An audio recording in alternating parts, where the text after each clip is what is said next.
오늘은 평소와 좀 다르게 설교 제목을 함께 외쳐보면서 설교를 시작하려고 합니다. 이 시간 설교 제목은 하나님의 선물 예수 그리스도입니다. 자, 우리 이 제목을 다 함께 한번 외쳐보겠습니다. 시작.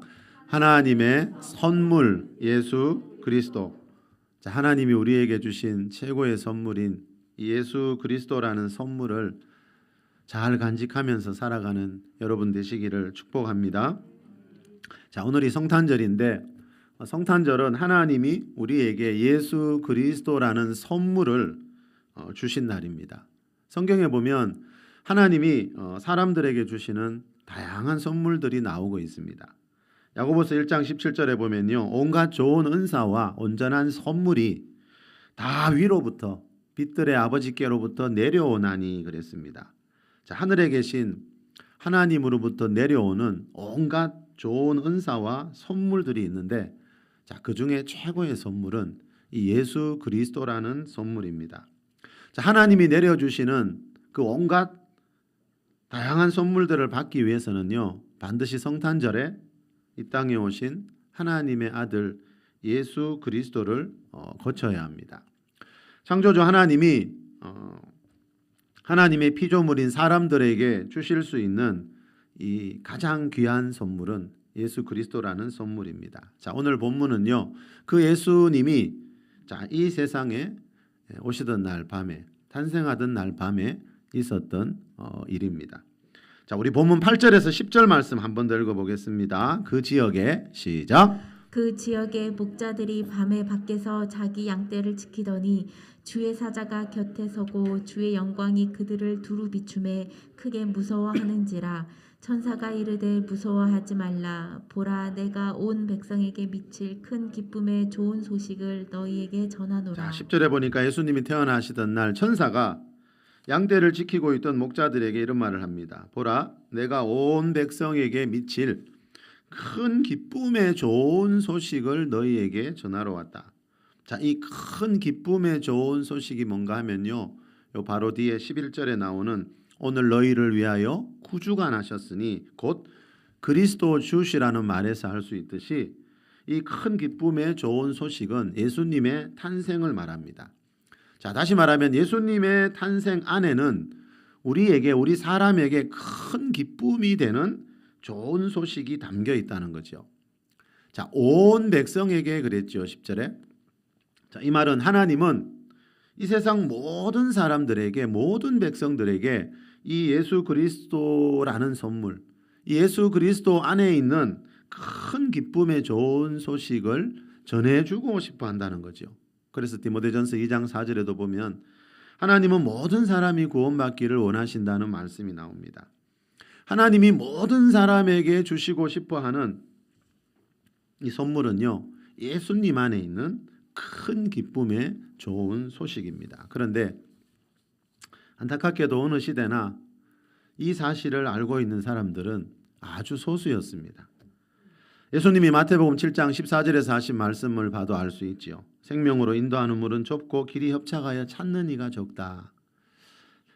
자, 이 말씀에서 알 수 있듯이 예수 그리스도라는 선물 안에 큰 기쁨의 좋은 소식이 담겨 있다는 것을 아는 사람들은 어느 시대나 아주 소수였습니다.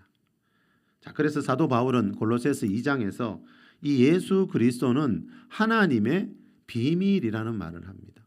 자, 예수라는 이 이름을 들어보지 못한 사람은 이 세상에 거의 없지만요, 그 예수님 안에, 그죠? 어떤 보화가 담겨 있는지 알고 있는 사람들은요, 어느 시대나 별로 없기 때문에 이 사도 바울은 예수 그리스도는 하나님의 비밀이다라고 말씀했습니다. 자, 우리 골로새서 2장 1절에서 3절 말씀 한번 읽어볼게요. 내가 시작.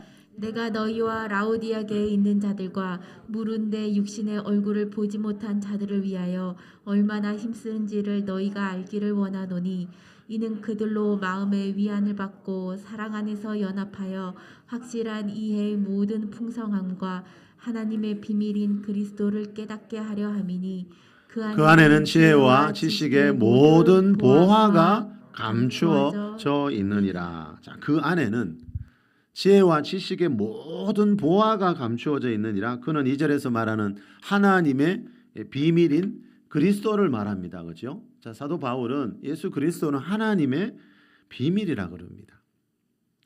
자, 그리스도를 하나님의 비밀이라고 말하는 이유는요, 모든 보화가 이 그리스도 안에 감추어져 있다는 것을 아는 사람이 그 시대마다 별로 없기 때문입니다. 비밀이 뭐죠, 여러분? 아주 소수의 사람들만 알고 있는 걸 비밀이라 그럽니다. 우리나라에 1급 비밀이 있거든요. 이 대통령과 몇 사람만이 알고 있는 1급 비밀이 있듯이요. 이 예수 그리스도는요, 하나님 나라의 비밀입니다. 자, 1절에 보니까 바울이 뭐라 그럽니까? 여기 한번 보실래요? 내가 너희를 위하여 얼마나 힘쓰고 있는지 너희가 좀 알기를 원한다. 자, 사도 바울이 무슨 일을 힘쓰면서 살았는가 하면요, 2절에 나오듯이, 자, 성도들이 하나님의 비밀인 그리스도를 깨닫게 하려고 바울은 힘을 쓰면서 살았습니다. 인생을 살아보니까 이보다 더 중요한 문제는 없더라는 거죠. 세상 어떤 문제보다도, 그죠? 이 하나님의 비밀인 그리스도를 아는 것보다 우리 인생에 더 중요한 문제는 있을 수가 없다는 거죠. 자, 사도 바울은 신약시대 성도들이요, 하나님의 비밀인 그리스도 안에 가장 귀한 모든 보화들이 감추어져 있다는 것을 깨닫게 되기를 간절히 원했습니다. 이 말은요, 교회 다니지만 아직 예수님 안에, 골로새 교회 다니지만 아직 예수님 안에 어떤 보화가 담겨 있는지 모르는 사람들이 있을 수가 있다는 뜻입니다. 자, 여러분, 예수님 믿고 교회 다닌다고 해서 예수님 안에 어떤 보화가 감추어져 있는지 다 알고 그것을 다 누리면서 사는 건 아니라는 겁니다. 그래서 사도 바울이 지금 이 문제를 이야기하고 있습니다. 우리나라의 가나안 성도가 한 100만 명이 넘는다 그러죠. 이 가나안을 거꾸로 하면 안 나가인데, 예수님 믿기는 하지만 교회에 안 나가는 사람이 100만 명이 넘는다 그럽니다. 그리고 코로나 이후에는 그 숫자가 엄청나게 더 많아졌습니다. 자, 예수님 믿기는 하지만 교회를 안 나가는 이유가 어딘지 아십니까? 자, 예수님 안에, 예수라는 이름은 많이 들어봤고 교회 다니면서 예수님에 대한 말씀도 많이 들어봤지만 예수님 안에 어떤 보화가 감추어져 있는지 모르기 때문에요, 가난한 성도가 됩니다. 에베소서 2장 23절에 보면요, 교회는 그의 몸이니 그랬거든요. 자, 예수님 안에 어떤 보화가 감추어져 있는지 깨닫게 되면요, 예수님의 몸인 교회를 절대로 떠날 수가 없습니다. 교회가 예수님의 몸이라는 말은요, 예수님 안에 감추어져 있는 모든 보화들은요, 교회를 통해서, 교회 생활을 통해서 발견하게 된다는 겁니다. 자, 예수님 안에 있는 이 보화의 가치를 바르게 알게 되면요, 우리가 교회 생활하면서 어떤 고난이 와도 세상으로 떠나지 않고 그 고난을 이기게 됩니다. 이 예수님 안에 있는 보화는요, 어떤 고난보다도 더 크기 때문입니다. 사람마다 교회를 다닌 뒤에요, 이 예수님 안에 어떤 보화가 있는지 이거를 발견하는 기간이 다 다릅니다. 어떤 분들은 몇 달, 몇 주만 해도 발견하는 사람이 있는가 하면은, 제가 보니까 어떤 분들은 몇 년, 몇십 년이 걸리기도 하고요, 또 안타깝게도 평생 깨닫지 못하는 분들도 많이 있습니다. 그리고 우리가 이 예수님의 보화를 발견했다 하더라도 이 예수님 안에 있는 모든 보화들을, 그죠, 다 발견한다는 것은 현실적으로 어렵습니다. 그래서 예수 그리스도는 하나님의 비밀이라고 말씀합니다. 자, 예수 그리스도라는 비밀 안에 감추어져 있는 이 보화에 대해서 성경에 보면 다른 표현들이 많이 나오는데 대표적인 것이 요한복음 10장 10절입니다.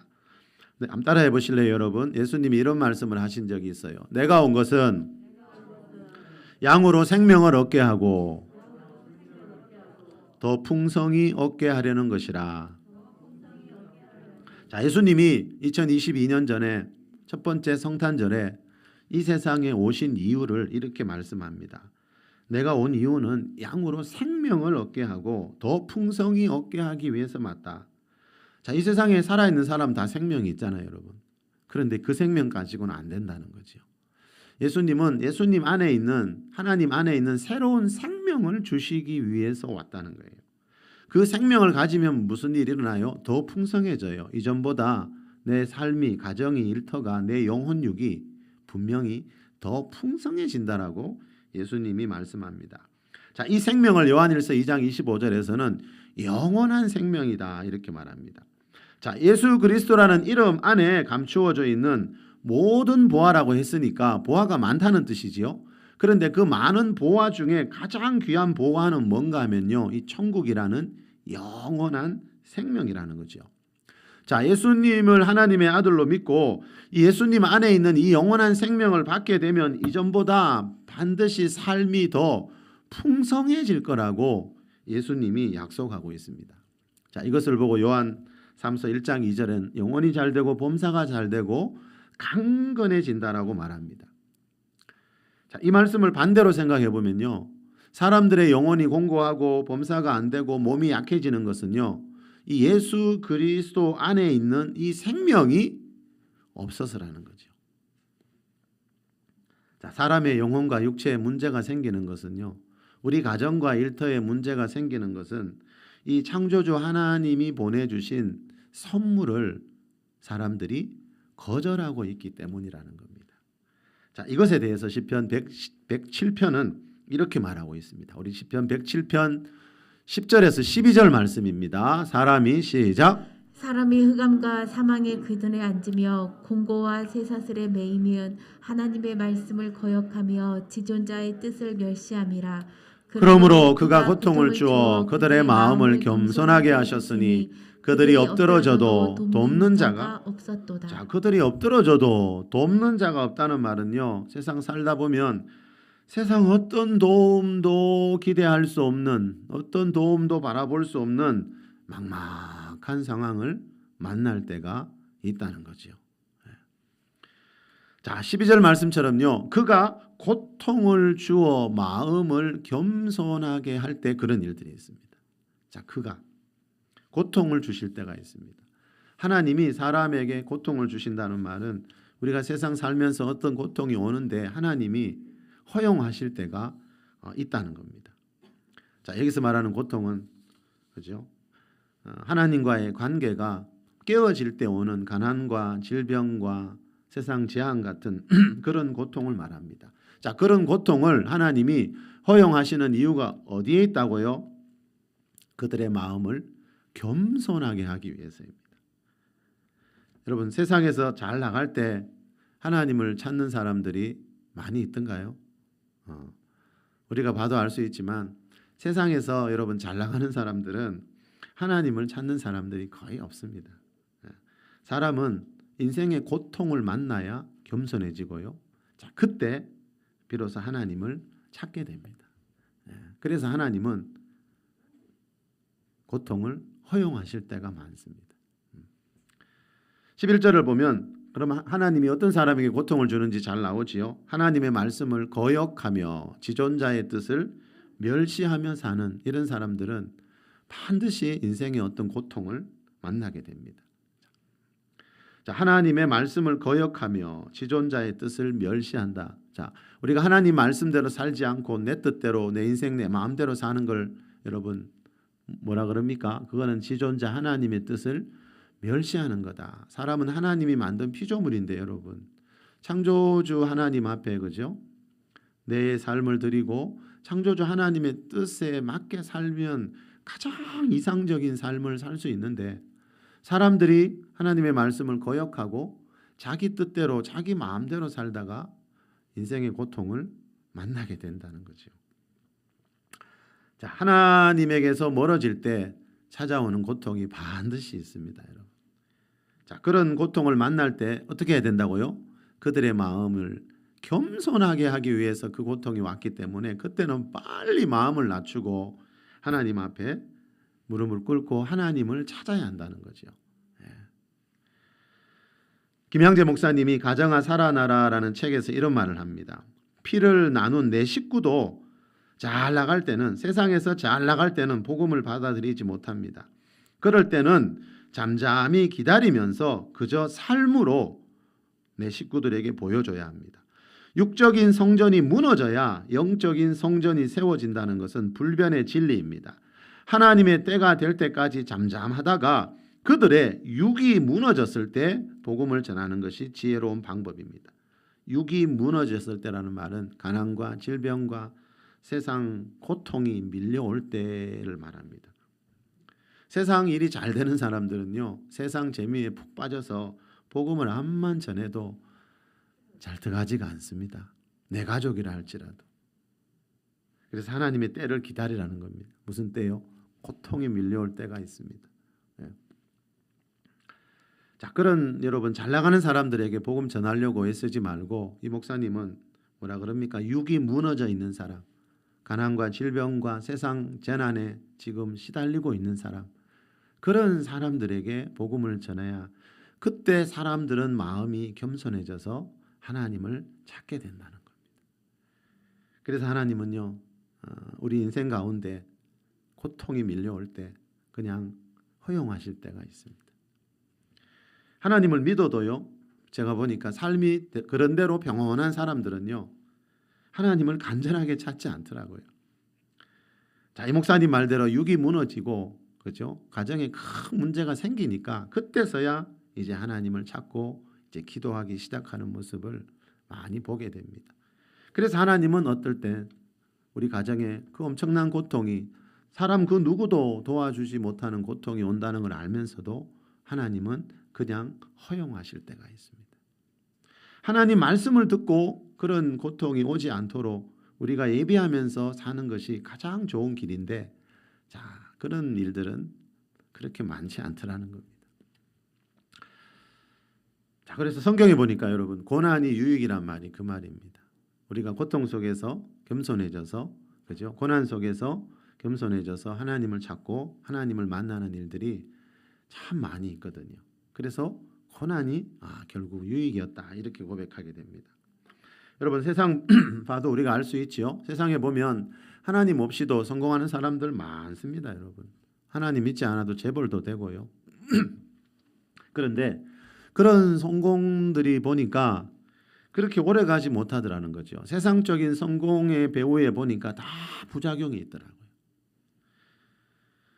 여러분, 대부분 우리는 돈 많이 벌었다고 하면 그 사람 성공했다고 말하지만요, 여러분, 성경은 돈 많이 버는 것을 그것만을 가지고 성공했다고 말하지 않습니다. 왜냐하면 돈 많이 버는 사람들도 보니까요, 건강을 잃어버린 사람도 있고요, 가정이 불행해지는 그런 경우도 많이 있기 때문입니다. 그래서 시편 127편 1절에 보면요, 여호와께서 집을 세우지 아니하시면 세우는 자의 수고가 헛되며라는 말씀이 나옵니다. 아무리 많이 돈 벌고 세상에서 성공해도요, 하나님께서 세우지 않는 집에는 반드시 어떤 고통이 와서 그 가정이 무너지는 일이 일어난다는 거죠. 자, 성경이 분명히 말하는 것은요, 우리 인생의 고통은 창조주 하나님과의 관계가 깨어진 결과로 찾아온다는 거죠.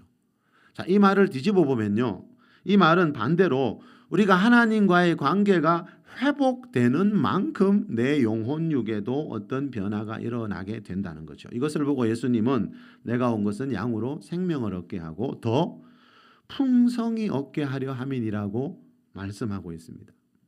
자, 하나님과의 관계가 바르게 될수록 여러분, 교회도 가정도 개인도 반드시 삶이 더 풍성해지는 일이 일어납니다. 그래서 그 교회가, 그 가정이, 그 사람이 하나님과 지금 바른 관계를 맺고 있는지는 우리가 보면 알 수가 있다는 겁니다. 눈에 보이는 육적인 것만이 아니고, 그죠? 좀 전에 읽어드렸듯이 성경은 네 영혼이 잘된 같이 범사가 잘되고 영혼의 복을 더 우선시합니다. 좀 가난하게 살지만 영혼 안에 말씀이 있고 기름 부음이 있고 하나님과의 관계가 바르게 된 사람을 성경은 더 복이 있다 그럽니다. 자, 하나님이 주신 예수 그리스도라는 선물 안에는 우리 인간의 영혼, 육에 필요한 모든 은혜와 축복, 우리 인생에 가장 필요한 보화들이 다 들어있다라고 성경은 말씀합니다. 자, 이번 성탄절을 맞아서 예수 그리스도 안에 어떤 보화가 감추어져 있는지 그 보화의 가치를 다시 한번 깨달을 수 있는 우리 모두가 될 수 있기를 바랍니다. 우리 본문 8절 한번 더 읽습니다, 여러분. 누가복음 2장 8절입니다. 그 지역에 시작. 그 지역의 목자들이 밤에 밖에서 자기 양떼를 자, 지키더니 목자들이 그랬습니다. 자, 예수님이 태어나던 날 천사들에게 큰 기쁨의 좋은 소식에 대해 처음으로 들었던 사람들은요, 그 당시에 예루살렘 성전에 있던 제사장들이 아니라 이 들판에서 양떼를 지키고 있던 이 목자들이었습니다. 목자들. 자, 예수님 시대의 목자들은요, 여러분 성경에 보니까 창기나 세리들, 그 당시에 사회적으로 굉장히 아주 낮은 계층의 사람들이 나오지요. 이 목자들도 그런 유의 사람들이었습니다. 지금 밤에 그랬죠, 여러분. 밤에 밖에서, 이 말은 뭡니까? 지금 밤에 들판에서 지금 일하고 있다는 겁니다. 밤일이 힘들죠, 여러분. 직장생활 하신 분들도 낮에 일하는 것보다 밤에 일하는 게 더 힘들죠. 그런데 이 목자들은 또 어디에서 일하고 있습니까? 밖에서, 들판에서 일하고 있습니다. 네. 자, 여러분, 다른 사람은 다 쉬는 시간인 밤에 들판에서 일하고 있는 이런 사람들은 어느 시대나 사회적인 위치가 굉장히 낮은 사람들이라는 겁니다. 자, 그렇지만 중요한 게 하나 있는데요. 방금 말씀드린 것처럼 이 당시에 예루살렘 성전에 가면 제사장들이 있고 이 당시에 종교 지도자들이 많이 있었지만 그럼에도 불구하고 천사들은 이 큰 기쁨의 좋은 소식을 전하기 위해 그분들을 찾아가지 않고 이 들판에 있는 목자들을 찾아왔다는 겁니다. 자, 예수님의 탄생이라는 이 인류 역사의 가장 최고의 소식을 처음으로 들었던 사람들은요, 제사장들도 아니고 성경 박사들인 서기관들도 아니고 이름도 나오지 않는 평범한 목자들이었습니다. 양떼의 주인은 어디 있었겠습니까? 이 시간에 여러분, 양떼의 주인이 이 밤늦은 시간에 들판에 나와 있을 리가 있겠습니까? 이 양떼의 주인이 밤에 여러분 목자들과 함께 들판에 있을 필요가 없겠지요. 이 주인은 집에서 편안하게 쉬고 있었겠지요. 주인은 이 자리에 없었지만 이 목자들은 뭐 하고 있습니까? 자기에게 맡겨진 양떼들을 지키고 있었습니다. 묵묵히 자기의 일을 감당하고 있었다는 겁니다. 자, 성경에 보니까요, 이 목자들처럼요, 사람들이 볼 때는 별로 그죠? 보잘것없는 직업을 가지고 있고 뭐 별로 보잘것없는 그런 일들을 하고 있지만 묵묵히 자기의 일을 하다가요, 하나님을 만난 사람들이 많이 나옵니다. 하나님이 내 마음에 합한 자라고 했던 다윗도 목자 출신이죠. 사무엘 선지자가 이스라엘 왕으로 기름 부을 사람 찾고 있을 때 그때 다윗이 뭐 하고 있었죠? 들판에서 양을 치고 있었습니다. 기드온 선지자, 여러분, 기드온은 포도주 틀에서 밀 타작하다가 하나님이 그때 찾아오셔서 이스라엘의 사사로 부름을 받았습니다. 또 예수님의 제자들 보십시오. 물고기 잡다가 그죠? 예수님의 제자로 부름을 받았습니다. 자, 이렇게 목자나 농부나 어부 이런 직업들은요, 대부분 어느 시대나 사회적인 위치가 별로인 그런 평범한 사람들입니다. 그런데 하나님은 이런 사람들에게 가장 인류 역사의 위대한 소식을 전하고 그 시대에 하나님의 일을 이루도록 이런 사람들을 사용하시고 있더라는 겁니다. 자, 이것을 보면 여러분, 하나님은 사회적으로 굉장히 드러나는 그런 자리에 있는 사람들만 주목하는 게 아니고, 그죠? 아주 평범한 직업을 가진 평범한 사람들의 삶을 귀하게 여기신다는 것을 분명히 알 수가 있습니다. 교회 안에서도 마찬가지입니다, 여러분. 여러분, 한국 교회 보면 어떤 교회는 굉장히 큰 교회라서 사회적으로 큰 일을 하고 위대한 일을 많이 하는 것 같아요. 그런데 여러분, 그렇지 못한 교회들도 많이 있습니다, 그렇죠? 또 어떤 성도들은 큰 은사와 능력은 별로 없는, 이름 없는 성도들도 교회 안에는 많이 있습니다. 또 교회 안에 보면 여러 직분이 있는데 직분도 좀 드러나는, 목사나 장로처럼 드러나는 직분도 있지만 별로 드러나지 않은 그런 평범한 직분을 가진 분들도 많이 있습니다. 근데 여러분, 하나님이 보실 때는 하나님의 눈은 우리의 눈과 다를 때가 많다는 거죠. 하나님의 관점은 우리의 관점과 다를 때 많습니다. 우리는 늘 사회적으로 이름이 있고 또 교회적으로 큰 교회, 큰 일을 하는 그런 곳을 그죠 주목할 때가 많지만 하나님은 성경에 보니까 꼭 그렇진 않아요. 목자나 농부나 어부 같은 사람들이 별로 시선을 주지 않는 그런 사람들을 찾아가서 그런 사람들을 불러서 하나님의 일을 맡기고 하나님 나라의 복을 주시더라고요. 그래서 여러분, 우리가 올 한 해 교회를 섬기면서 이런저런 일들을 많이 했는데 그 별로 돌아보면 그죠? 특히 작은 교회일수록 별로 대단한 일은 하는 거 없는 것 같잖아요. 그런데 하나님이 보실 때는 그렇지 않을 수 있다. 예. 주의 몸된 교회를 위해서 하는 아무리 작은 일도 그 교회의 주인이신 주님이 볼 때는 귀한 일이라는 거죠. 여러분, 누군가가 여러분 가정에 뭔가 작은 거라도 보내주고 여러분 가정을 위해서 그죠? 어떤 도움을 줬다고 생각해봐요. 그게 안 귀할 수가 있습니까? 주님도 마찬가지입니다, 여러분. 주님의 몸인 교회라 그랬잖아요. 이 교회는 주님의 몸인 교회는 누군가가 수고하고 헌신하고 봉사해야 세워지지 저절로 세워지는 교회는 어디에도 없거든요. 큰 교회는 큰 교회대로, 작은 교회는 작은 교회대로 그 교회를 위해서 여러분 수고하고 땀 흘린 사람이 있기 때문에 그 교회가 존재하고 있습니다. 분명한 것은 하나님은 그 모든 교회를 향한 수고와 희생을 보고 계신다는 거죠. 목자나 어부나 농부처럼 사회적인 위치는 낮지만요, 그 사람에게 맡겨진 일 묵묵히 하다가 하나님을 만난 사람이 있는가 하면요, 예루살렘 성전의 제사장들처럼 사람이 볼 때는 굉장히 중요한 일을 하고 있는 것 같지만 평생 하나님을 만나지 못한 사람들도 있습니다. 오늘 본문에도 나옵니다. 하나님이 그 많은 종교 지도자를 두고 들판에 있는 목자들을 찾아와서 큰 기쁨의 좋은 소식을 전하고 있습니다. 그러면 하나님이 그 많은 종교 지도자들을 다 두고 천사를 이 목자들에게 보낸 이유가 어디에 있을까? 우리 15절 이하에서 잠시 살펴보겠습니다. 우리 본문 15절에서 17절 한번 읽습니다. 천사들이 시작. 천사들이 떠나 하늘로 올라가니 목자가 서로 말하되 이제 베들레헴으로 가서 주께서 우리에게 알리신 바 이 이루어진 일을 보자 하고 빨리 가서 마리아와 요셉과 구유에 놓인 아기를 찾아서 보고 천사가 자기들에게 이 아기에 대하여 말한 것을 전하니. 천사가 이 아기에 대해 말한 것, 조금 전에 들판에서 말해준 것을 전했다는 말은, 이 목자들은요, 천사들이 말한 대로 구유에 누워있는 그 아기가 구약 성경에 예언된 그리스도 주시라는 것을 믿었다는 겁니다. 예루살렘 성전의 제사장들은요, 당시의 종교 지도자들은 이것이 믿어지지 않아서 예수님을 십자가에 못 박아 죽였는데, 이 이름 없는 목자들은 그것을 믿었다는 거예요.